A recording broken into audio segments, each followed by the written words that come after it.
പപ്പ card. നിന്റെ card കൊടുക്കടാ. എൻ്റെ കാർഡ് കൊടുക്കണതിന് പപ്പയുടെ കാർഡ്.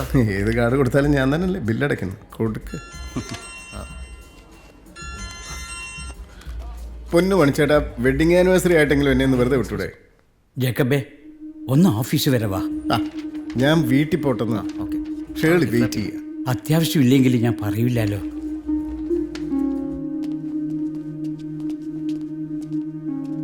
എന്ത് പറ്റി? കഴിഞ്ഞ 2 ദിവസമായിട്ട് ഞാൻ അജ്മലിൻ്റെ വീട്ടിലേക്കും പിന്നെ ഓഫീസിലേക്കും മാറി മാറി വിളിക്കുന്നുണ്ട്. ആരും ഫോൺ അറ്റൻഡ് ചെയ്തില്ല. ഇന്ന് കുറച്ചു മുമ്പ് ഓൻ്റെ മൊബൈലിൽ വിളിച്ചപ്പോൾ റിങ് ചെയ്തു. 2 റിങ്ങോടുകൂടി ഫോൺ അവൻ കട്ട് ചെയ്തു. നമ്മൾ ഫോൺ കട്ട് ചെയ്യുമ്പം വരുന്ന ഒരു അനൗൺസ്മെൻ്റ് ഇല്ലേ, അത് അറബിയിലല്ലേ വരിക. ഇത് അറബി ആയിരുന്നില്ല. പിന്നെ വിളിച്ചു നോക്കിയോ? പിന്നെ അവനെ കിട്ടിയിട്ടേ ഇല്ല.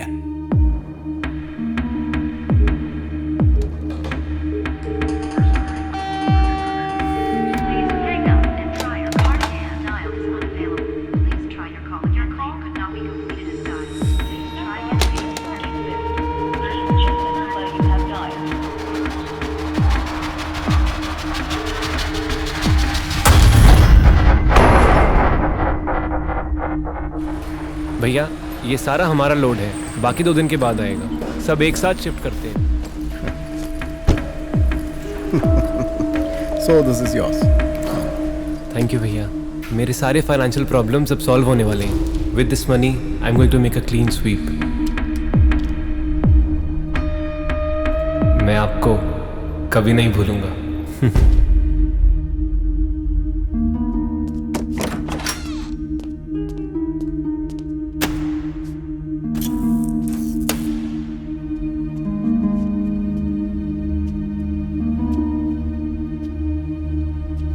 അവൻ ചതിച്ചു കളഞ്ഞല്ലോ ജേക്കബേ. मेरे सारे फाइनेंशियल प्रॉब्लम्स अब सॉल्व होने वाले हैं. With this money I am going to make a clean sweep. मैं आपको कभी नहीं भूलूंगा. I am going to make a clean sweep. Clean sweep. कितनी बार बोलूंगा मैं? अरे भाई ऐसा नहीं, थोड़ा सा ऊपर करो. अरे ഇത് അജ്മലിന്റെ ലോഡാണ്. അല്ല സാർ, ഇത് കമ്പനിയുടെ ലോഡാണ്. ഇത് ഓൾറെഡി സെയിലായതാ. പാർട്ടി നാളെ വന്ന് സാധനം ക്ലിയർ ചെയ്യും. अरे भाई ऐसा नहीं, मैं आएगा.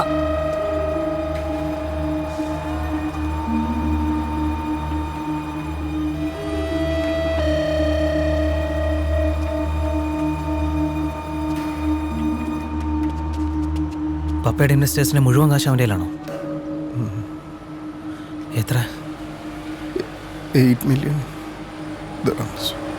ഈശ്വര, 13 കോടി രൂപ.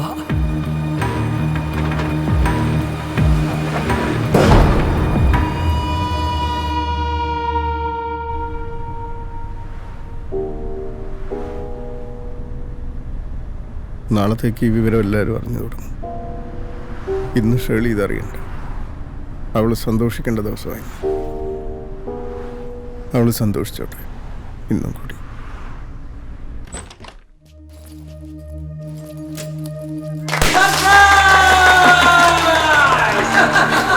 Happy wedding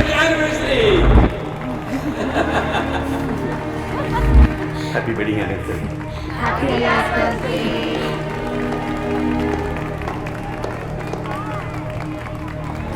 മാത്രമുള്ളൂ, വേറെ ഒന്നുമില്ലേ? ഗിഫ്റ്റ് ഒന്നുമില്ലേ? ഗിഫ്റ്റ് വന്നു. അച്ഛാ, എന്തിന് എത്രയൊക്കെ ചെലവാക്കിയത്?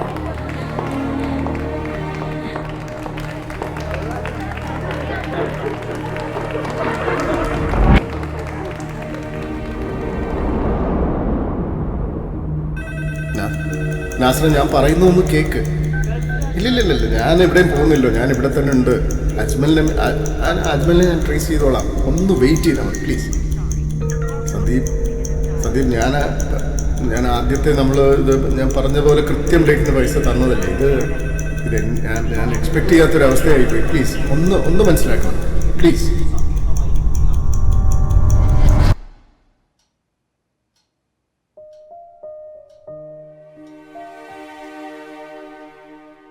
ഇച്ചായനവന് ചെക്കാണോ കൊടുത്തത്? പോലീസിനെന്തെങ്കിലും?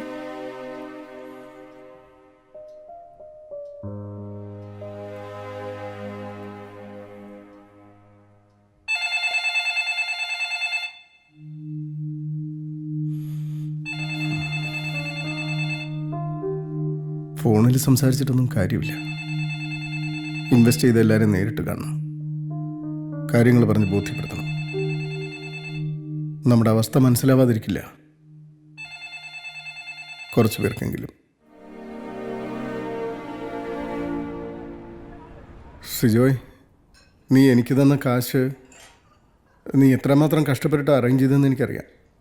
അത് ഒരു ദിർഹം പോലും കുറയാതെ ഞാൻ തിരിച്ച് തരികയും ചെയ്യും. പക്ഷേ എനിക്ക് കുറച്ച് സമയം വേണം. ഞാൻ വേണമെങ്കിൽ നിനക്ക് ഗ്യാരണ്ടിക്കൊരു പോസ്റ്റ് ഡേറ്റഡ് ചെക്കോ മറ്റോ. ചൂടാറുന്നതിന് മുമ്പ് കുടിക്കൂട്ടോ. ആ, അച്ഛൻ ചായ കുടിക്കേ.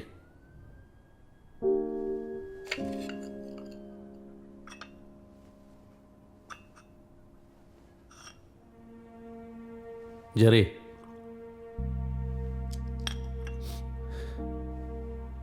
തൊണ്ണൂറ്റേഴിലാണ് ഞാൻ ദുബായിലെത്തുന്നത്. 2 വർഷം ലേബർ ക്യാമ്പിലായിരുന്നു. അവിടെ പെട്ടുകിടന്ന് എന്നെ പൊക്കിക്കൊണ്ടുവന്നത് നിന്റെ പപ്പയാ. കടങ്ങളുടെ കണക്ക് പറയാനാണെങ്കിൽ നിന്റെ പപ്പയ്ക്ക് പറയാനുള്ളതിലും ഒരുപാടധികം എനിക്ക് പറയാനുണ്ടാവും. ഈ മനുഷ്യനില്ലായിരുന്നെങ്കിൽ ഇക്കാണുന്നത് ഒന്നും ഉണ്ടാവില്ലായിരുന്നു. എൻ്റെ പണം ജേക്കപ്പച്ചായൻ്റെ കയ്യിൽ ഉണ്ടെന്നുള്ളത് തന്നെയാണ് എൻ്റെ ഏറ്റവും വലിയ ഗ്യാരണ്ടി. അതിന് ഏതെങ്കിലും ബാങ്ക് ഇഷ്യൂ ചെയ്യുന്ന കട്ടിക്കടലാസിൽ ഒപ്പിട്ട് തരേണ്ട ആവശ്യമൊന്നുമില്ല. നിന്റെ പപ്പയോട് പറഞ്ഞേക്ക്.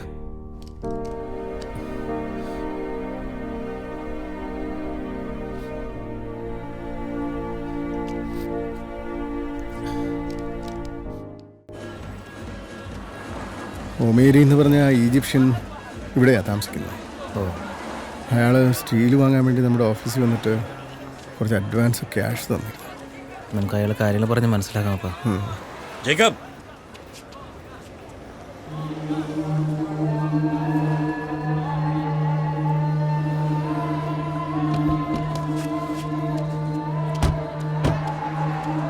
താനെന്താ എന്താ ഫോൺ എടുക്കാത്ത? മുരളി, ഞാൻ നേരിട്ട് വന്ന് സംസാരിക്കാമെന്ന് വിചാരിച്ചിട്ടാണ്. നേരിട്ട് വന്നല്ലോ, സംസാരിക്കൂ. സംസാരിക്കടോ.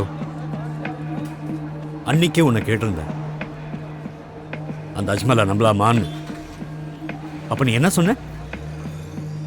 100% விஸ்வசிக்க, 100% லைக் அ பிரதர். பிரதர் நல்லா வச்சாங்க ஆப்பு உனக்கு. இத்தனை வருஷமா இந்த நாட்டில் இருந்துக்கிட்டு பிஸ்னஸ்ல யாரை நம்பணும் யாரை நம்பக்கூடாதுன்னு கூட தெரியாம நீ எல்லாம் என்னத்துக்கடா பிஸ்னஸ் பண்ணிட்டு இருக்க? பொட்ட മുരളി, പ്ലീസ് കുറച്ച് മര്യാദയ്ക്ക് സംസാരിക്കണം. என்ன நீ எனக்கு மரியாதை கத்து தரியா? You gonna teach me how to behave? காசு கொடுத்துட்டு பேசுறா. 3.5 மில்லியன் மெடிச்சோண்டு போயிட்டு நீ என்ன மரியாதை படிப்பிக்க பாடா மான கேட்டவனே. മുരളി പ്ലീസ് விடுறா, பேசி விடு. വേണ്ട. Don't create a scene. എത്രയും പെട്ടെന്ന് എന്റെ കാശ് തിരിച്ച് തന്നില്ലെങ്കിൽ നിന്റെ ആ ഗ്യാരണ്ടി ചെക്ക് ഞാൻ പ്രസന്റ് ചെയ്യും. അപ്പുറം നീയും നിന്റെ കുടുംബവും അകത്ത് പോകും. സാവട ഉനക്ക് മനസ്സിലായോടാ?